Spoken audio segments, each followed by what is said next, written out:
We are honored today to have our great synagogue member, Lisa Pillemer, share her thoughts with us about Rosh Chodesh, about the month of Cheshvan. And I just would like to do a brief introduction for those of you who don't know her. Lisa was born and raised in Sydney, and she's a graduate of Moriah College. She completed both her undergraduate and her graduate studies at the University of Sydney, and currently she's undertaking an MBA with specialization in social impact at University of New South Wales. She was the high school coordinator for the BJE, where she developed and facilitated the 6-week Year 10 Israel program for students who are attending non-Jewish schools. And she grew the program to include students from Queensland, the ACT, and Victoria. When she was in her mid-20s, Lisa moved to New York City, where she worked as a social studies teacher at the Abram Joshua Heschel High School.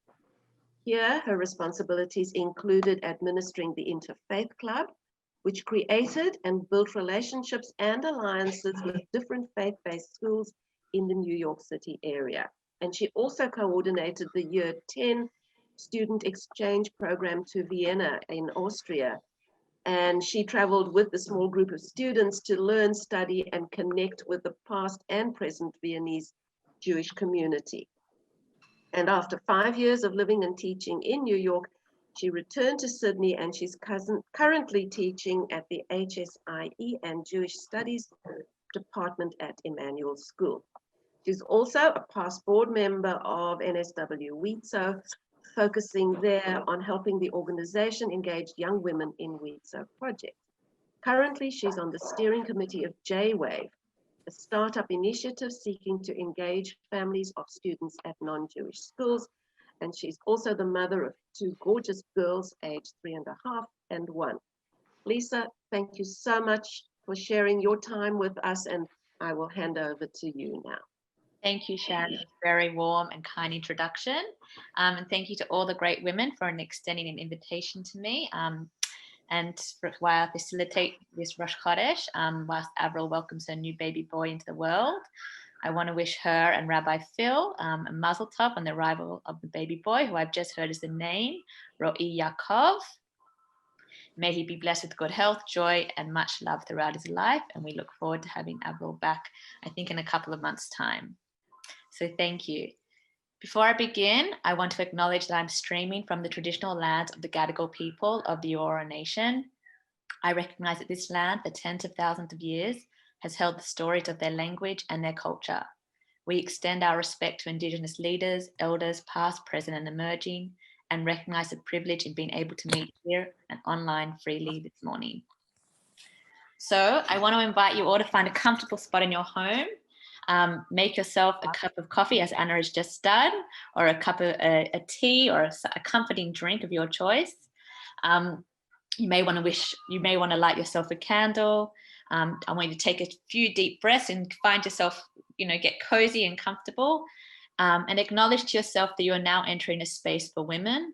I'm not quite sure if Avril's told you some history about Rosh Chodesh, about women coming together. Traditionally, and in the past and throughout history, women have gathered together on Rosh Chodesh to share words of wisdom, to share their triumphs, to share their challenges of the past month and their intentions for the new month. So I ask you all to tune in to yourself, to our conversation, and tune out all the business of our lives. All right, so we've just finished the most wonderful month of Tishrei, the holiest of Jewish months.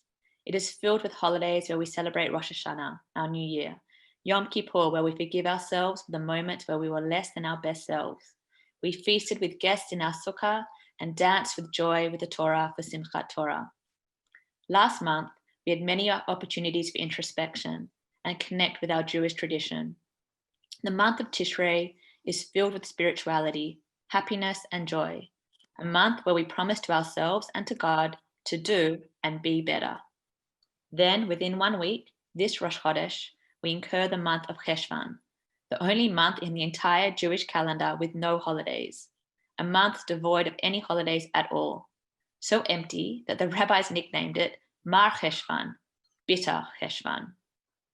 We are on such a high during this month of Tishrei, So why doesn't Judaism continue a month that continues this high? We all know that feeling of a letdown or a come down after an amazing experience. This is exactly what one experiences in the month of Cheshvan. You can imagine that during temple times, the many Jews that travel to Jerusalem for the month of Tishrei and their feelings of sadness on their return home after a month of spiritual highness. We've all had these feelings after spending a week traveling, laughing, being together with family and friends, a simcha, a celebration, the extreme joy, and then it all ends. You go home, back to the grind, and probably feeling this withdrawal of the palpable love that was all around you. Tishrei creates the ultimate high, the moment of being closest to God. When the pilgrimage to Jerusalem was over and the people journeyed home, it was most likely a time of mourning or shock, or at least a time of slumping as they waded back into their muck or chaos of life. Our Hebrew calendar is smart and intentionally designed. Cheshvan asks us to land, to bring ourselves back down from the spiritual high and plant our feet firmly on the earth. Though it was Rosh Hashanah, the new year, last month, Cheshvan is actually when the real work begins. Over Rosh Hashanah and Yom Kippur, we made promises to ourselves and to God to do better this year. It is in Cheshvan that we honor those intentions and take the first real steps towards making them real. Cheshvan is a time specifically to tap into the excitement and positive energy we felt in Tishrei and learn how to use it when we do not have festivals or anything asking us to pause and reflect. Cheshvan is a month that is bereft of any significant days, even sand days. There are no moments that give us time, that tell us to pause. God is giving us the opportunity to realize that we can tap into our spiritual self whenever we need, that the power is within us, and that we don't necessarily need the structure of a festival in order to stop, pause, and connect to God and to our Jewish tradition. It is in this month that we figure out how to break through the thick of it, that we learn to pause on our own, tap into the spiritual connection, and take ourselves to a new and better place.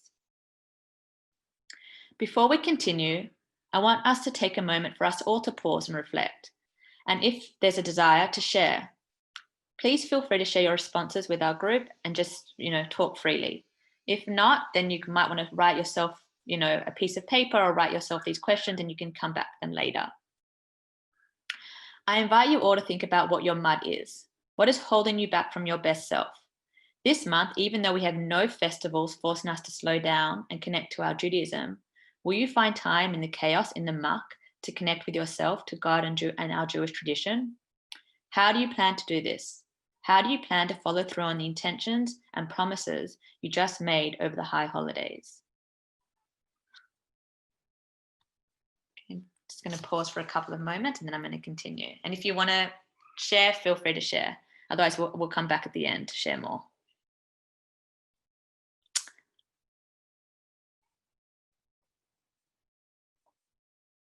Okay, I'm now going to share with you a story from Parasha Vayetze. We read this parasha in the upcoming month. This month in the Torah, we read the story of our two matriarchs, Rachel and Leah, Rachel and Leah.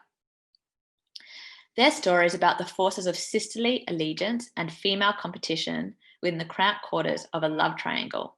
It's amazing that a story that is 3,000 years old holds so much wisdom for women in contending with romance, female rivalry, sisterly love, even today. Rachel and Leah were sisters. Eventually, both became the wives of Jacob. To start, Jacob and Rachel were in love. Though Rachel's father, Laban, promised the two could marry, the couple, Rachel and Jacob, worried that Laban would try to trick Jacob into marrying his eldest daughter, Leah, instead. To prevent a sneaky switch, Rachel and Jacob decided on a secret signal Rachel would make beneath the veil at their wedding. As they suspected, Laban switched the brides on the day of the wedding. At the last minute, out of love for her sister, Rachel taught Leah the secret sign. Rachel didn't want her sister to lose face. Later, Rachel would marry Jacob too, but the drama does not stop there. Rachel, who was beautiful and was loved by Jacob, suffered in trying to conceive. Leah, on the other hand, had many children, but was not known for her looks and was unloved by Jacob. As a result, the two sisters spent their lives locked in a grueling, painful competition to see who could give their shared husband the most children, and by extension, win the bulk of his favor. Rachel and Leah's story hints at a complicated relationship between two women rife with jealousy and turmoil, but laced also with fierce love. Interpersonally, the women's envy destroyed them both. It almost destroyed their family too. Their children internalized their mother's jealousy and turned against each other as well. Rachel and Leah's story warns us what can happen when women cut each other down rather to support each other, lift each other up in solidarity and with love.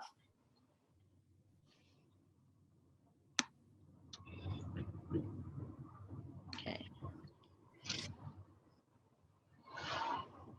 And now there's some other questions that I want you to think about that we'll come back to. The story of Rachel and Leah raises a lot of questions for me, especially in our modern world. What can jealousy teach us, and how can we move beyond jealousy? Okay. And one last thing I want to mention about Cheshvan is that it is within this month we begin praying for rain in Israel. Water is desperately needed in Israel and for farmers in a lot of places across the world whose autumn and winter crops depend on the weather, on the rain. Cheshvan is quite a fitting month in the Jewish calendar for those residing in the Northern Hemisphere. As the days grow shorter, the weather cooler, people will begin to spend more time inside, perhaps becoming more insular and reflective while still trying to connect to themselves and to Judaism. For us, living in the Southern Hemisphere, we too will begin adding the prayer for rain into our daily prayer.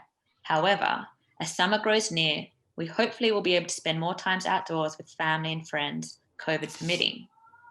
Our challenge, living in the Southern Hemisphere, will be to find stillness, to connect inwardly, and practice our intentions we made over the high holidays. I'm now going to invite you all to share something that stood out from my understandings of the month of Cheshvan and to share some of the wisdom on how to make this time and space towards connecting inwardly with God and our Jewish tradition.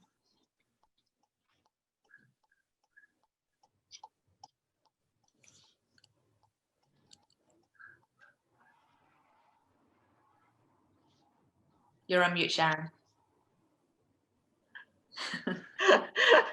So what I was saying was we can all unmute ourselves now, and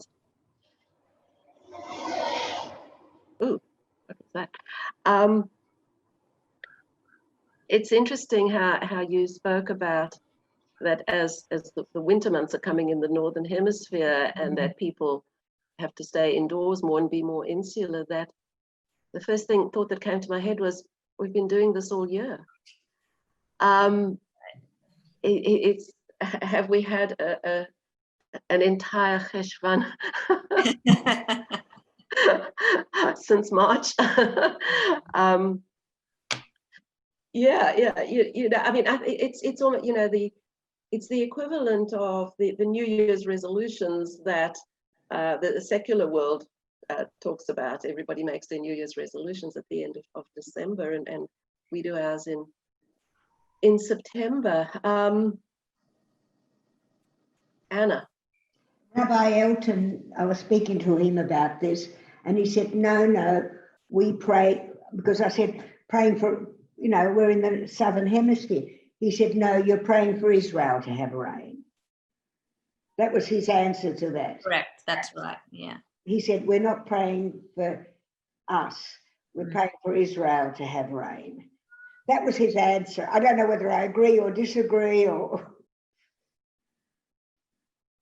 Well, you know, in this time of climate change and fires in the United States and here, it's almost as if we should pray for everywhere to have rain. Oh yes, but I mean, that specific prayer is for Israel. I mean, I agree with you, if that helps.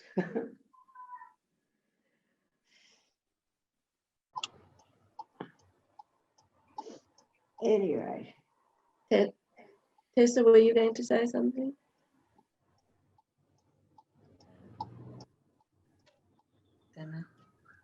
Anybody else like to? Everyone taking themselves off the camera too. I took myself off because I was having my coffee and I thought you didn't want to watch me drink. I finished.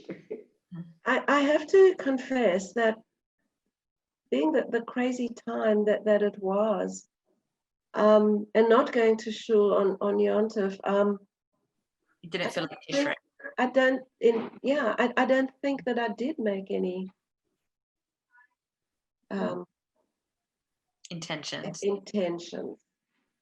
Yeah, that the whole year was just kind of all blended into one amorphous time. I don't know if anyone else felt like that as well. I think we're in a lucky age group where we're not working anymore, so we don't have to. Our life really hasn't changed much, except we're not spending money going to the movies and going overseas. But as you say, we can. And you probably haven't done much local touring, have you? No. So this is a great opportunity for you. That's right. That's right. Yeah.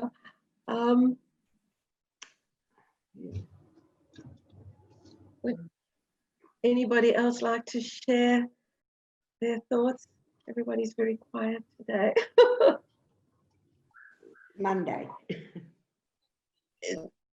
Monday morning and back on Zoom. And my tennis was cancelled because it was raining, and now it's beautiful. So otherwise I wouldn't have been here. Oh, well, we're glad you are. See, we prayed for the rain so we could have you, Anna. It was an interesting talk, but I have to digest. I really would like to sort of have it again.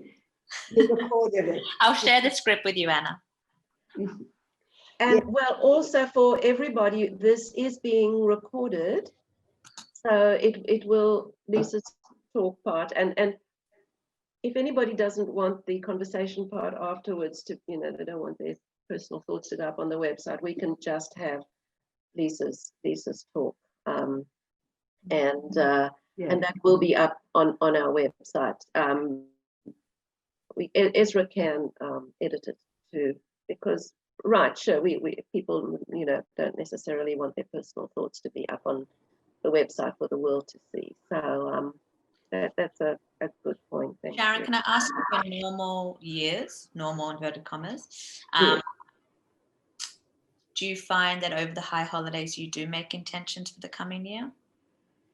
I have to say, generally it's to go on diet. Yeah, and it's one of the things, to stay in touch with people more, to pick up the phone, or we've got lots of relatives overseas, to stay in touch with them more, to just be organized around the house. I know that cleaning is supposed to happen before Pesach, but to try and do that, tidy up things. But do you think COVID allowed you to stop and pause and made more time to be able to connect with people overseas? Absolutely. It's very interesting that we lived in the United States for 26 years, and so that's when all our friends and a lot of our family were, and we here for 10 years, and we never Zoomed once. We would call people and we would email, but what happened with COVID was we had these amazing reconnections with people. And these Zoom sessions, just one example that I can think of, we had a group of friends. There were 14 of us, 7 couples, with whom we would do a Shabbat dinner once a month. And, we would alternate homes. And that crowd we have started Zooming with now, which, for the last 10 years, we haven't. So in a way, COVID has helped us reconnect with a lot of people. Unfortunately, I think that there's more bad than good that comes out of COVID. The what I sounds like to me, and I give credit to you for, pointing this out, is that like our whole year has been like the month of Cheshvan, right? Where we haven't been able to celebrate. There's been void of celebrations. But what are the lessons that we can take out of that, of, not doing anything and not having any celebrations on? And what is like, it's asking us to slow down, ask us to pause, ask us to reflect and look more internal, and sort of, we're not engaged in the chaos of it all, right? And so that's what Cheshvan is like. There's nothing going on in this month. And so like just listening to you, it's like, what have your lessons been this past year, right? And your lessons have allowed you to actually slow down and say, hold on, I need to stop and pause. And I need to think about my family overseas. I need to reconnect with these people. I want to make like monthly check-ins with them. Yeah. Right. Yeah. And so like, how do you then now, hopefully, we're going to, please God, we're going to move out of this COVID crisis, but like, what are the positive lessons that you're going to take with you as you begin to emerge out of it? Yeah. And just something else that I just thought about now. My mum is in the Monty in Hunters Hill. She's 92, and she has dementia. So actually the lockdown for her, we almost said, thank goodness she has dementia. She doesn't know that we're not seeing her. But we didn't see her for months and months and months.